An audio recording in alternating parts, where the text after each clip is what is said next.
Praise the Lord. Good morning. ఈ దిన దేవుని వాగ్దానము, యెహోవా నిన్ను కోరుకొనిన సంగతి మనస్సునకు తెచ్చుకొని ధైర్యము వహించి పని జరిగించుము. 1వ దినవృత్తాంతాలకు రాసిన గ్రంథము 28వ అధ్యాయము 10వ వచనము. దేవునికి ప్రియ సహోదరి సహోదరుడా, ఈ దినము ప్రభువైన యేసుక్రీస్తు వారు వాగ్దానము ద్వారా నీతో మాట్లాడుతున్నారు. అవును, యెహోవా నిన్ను కోరుకుని సంగతి మర్చిపోవద్దు. అవును, ఈ దినం ఈ లోకములో అనేక మందిని ప్రభువైన యేసుక్రీస్తు వారు పిలిచారు.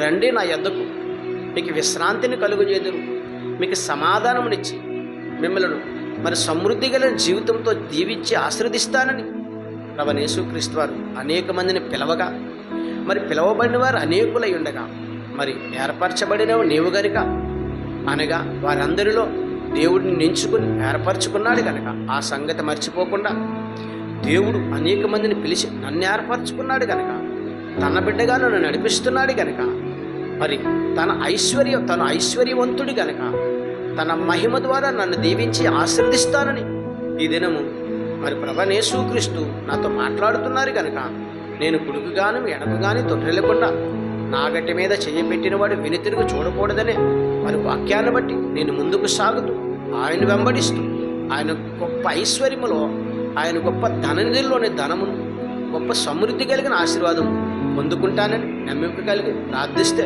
సహోదరి సహోదరుడా, నిన్ను దేవుడు దీవించి ఆశీర్వదిస్తానంటాడు. అవును, నువ్వు ఏర్పరచుకున్న బిడవ గనుక, మరి పిలువబడిన వారు అందరిలో నీవు ఏర్పరచుకున్నాడు కనుక ఆ యొక్క విషయం మర్చిపోకుండా నమ్మిక కలిగి ప్రార్థించమని ప్రభువైన యేసుక్రీస్తు వారి దినము నీతో వాగ్దానం ద్వారా స్పష్టంగా మాట్లాడుతున్నారు. ఆమేన్. ప్రార్థన చేద్దాం.